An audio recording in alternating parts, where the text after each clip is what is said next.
Before this story begins, ask yourself one question. What is your mind hiding from you? Because this brain hack will help you find the pieces of yourself that were lost. Tonight, you will walk through your own darkness. And when you come out, you will never be the same again. Welcome to the place where fear becomes power. Let the transformation begin. In a quiet American suburb, where the lawns were too perfect and the nights too silent, stood a house people didn't talk about. Not because it was haunted, maybe but because everyone who entered came back changed. The house had no address, no listing, no history anyone could trace. It simply existed. Watching, waiting, listening. Some said it was older than the town itself. Others swore it appeared overnight, like a thought forced into someone's mind. But the truth was darker.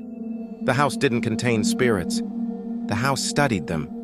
Its windows reflected nothing. Not the trees, not the sky, not even the person standing in front of them. Its paint peeled like burnt parchment. Its porch creaked in a rhythm too deliberate to be wind.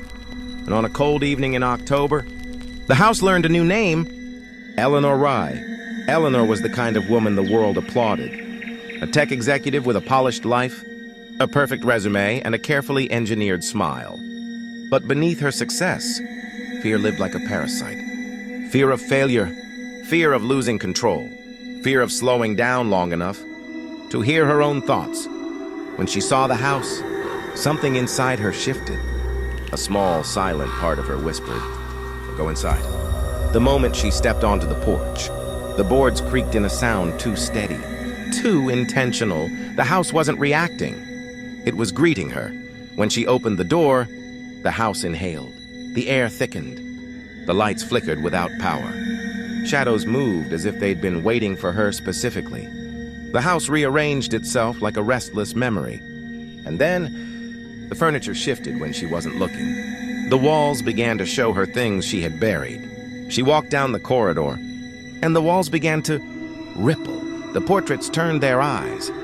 Memories, her memories. A child crying over a failed test. A teenager hiding fear behind anger. A young woman pretending she wasn't terrified of the future. Each moment rose from the walls like ghosts made of regret. The house wasn't haunting her, it was confronting her.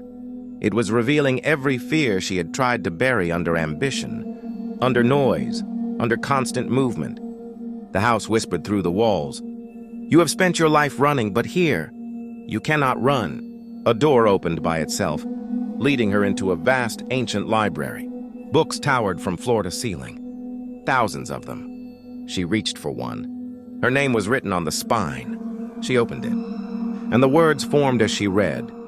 "You fear silence because silence tells the truth. You fear failure because you tied your worth to achievement. You fear losing control because you never learned to sit with uncertainty." Page after page exposed her deepest insecurities. The house wasn't punishing her.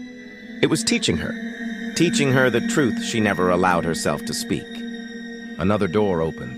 The room inside was made of mirrors, not clean mirrors, old cracked ones, each reflecting a different version of Eleanor. One looked exhausted, one looked anxious, one looked angry, one looked numb. And the largest mirror showed the version she pretended to be. Confident, flawless, unshakable. But this version moved before she did. Its smile warped. It stepped toward her, until its face nearly touched hers. And then it whispered, "Fear is not your enemy." Ignoring it is. The mirror shattered. The sound echoed like bones breaking. Her reflections dissolved into black dust.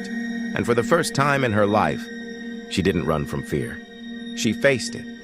She whispered into the quiet room, "Show me everything I'm afraid to face." And the house fell silent. Not defeated, not angry. Satisfied. It had given her what she came for. Clarity. When she stepped outside, the night air felt cleaner. She felt lighter. Stronger. Not fearless, but in control. She understood now. Fear wasn't here to break her. Fear was here to train her. And the house behind her waited for the next lost soul, who needed to face the darkness, to reclaim their life. The house doesn't haunt people. It refines them. And tonight, Eleanor became its newest graduate.